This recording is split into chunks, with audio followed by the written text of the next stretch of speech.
Heroku to Google App Engine migration, video number 8. We're trying to get this engine we've been writing on a Heroku server. We're trying to get it over to Google App Engine.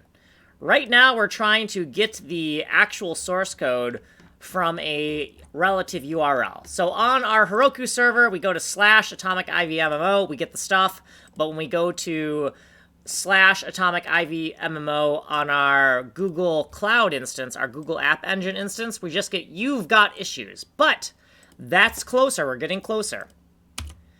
Inside of the server environment, the init server backend section of our code, inside of our anonymous request handler, we can find the path /atomicivmmo that we're looking at here. We added this piece of code because we're paranoid. Ignore it. It doesn't matter. But then down here, we added a catch. We added a catch to the then of this promise. So if something goes wrong, we're going to catch. And this catch is actually what's giving us this "you've got issues, dude" that's over here.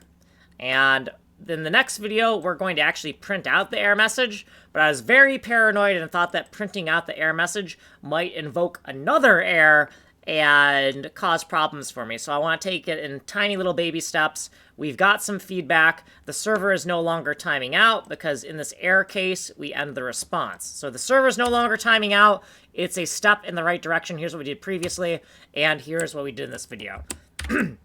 So you can get the source code here. You have been on the short playlist. You can go to the longer playlist if you think I went too fast, and you can email me here. You have been on video number 353. Like, subscribe, send money.